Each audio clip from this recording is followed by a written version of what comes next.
when Elon Musk triumphantly took to Twitter to announce Tesla hit its quarterly production goals. He wrote, 7,000 cars, 7 days. Tesla team. Quote, quick to pour cold water on the celebration was Steve Armstrong, Ford's European boss. Armstrong replied to Musk on Twitter, 7,000 cars, circa 4 hours. Ford team.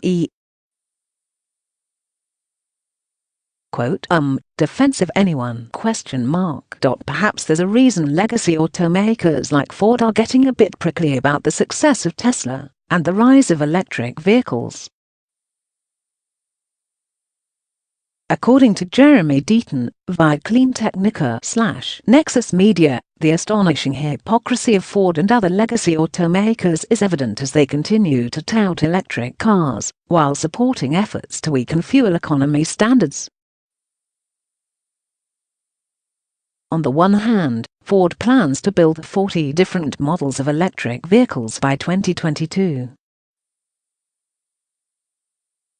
Quote, on the other hand, Ford's former CEO was aggressively arguing that consumers aren't interested in electric cars.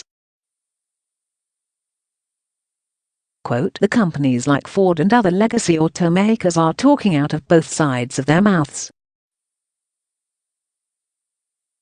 Deaton notes, quote, automakers are pouring money into electric vehicles, recognizing that strict limits on pollution will drive consumer demand for EVs overseas in markets like China.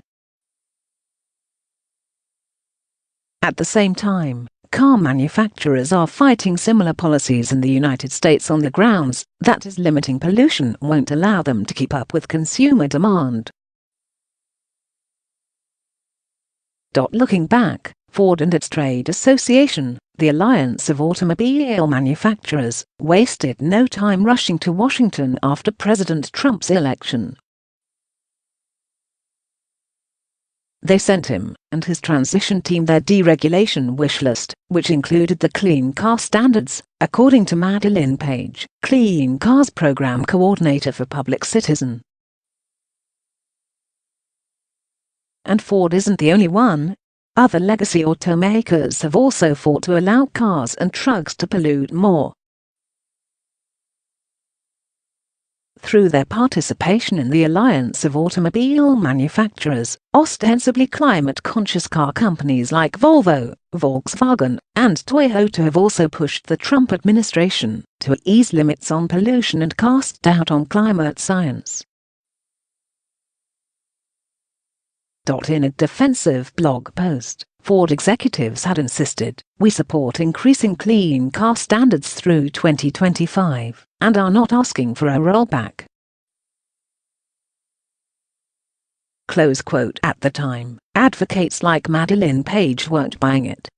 Ford touts a green image and has pledged support for climate programs. Its chairman, Bill Ford, proclaims climate change an urgent problem, and yet Ford is working with the Trump administration to undo the biggest protection program for climate on the books in this country, Page said.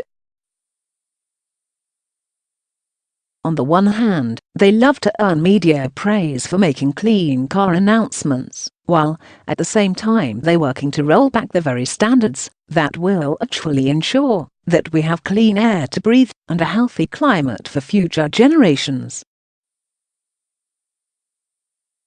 Close quote. So, how did this all unfold? Page turned out to be right. Efforts from Ford and the Alliance of Automobile Manufacturers eventually prevailed. In April, it was reported that the Trump administration is cutting Obama-era fuel efficiency regulations. In response, Fred Krupp, president of the Environmental Defense Fund, said, "No one in America is eager to buy a car that gets worse gas mileage and spews more pollution from its tailpipe." Quote, nevertheless, there is an automaker in America eager to sell them that car, and it's not Tesla.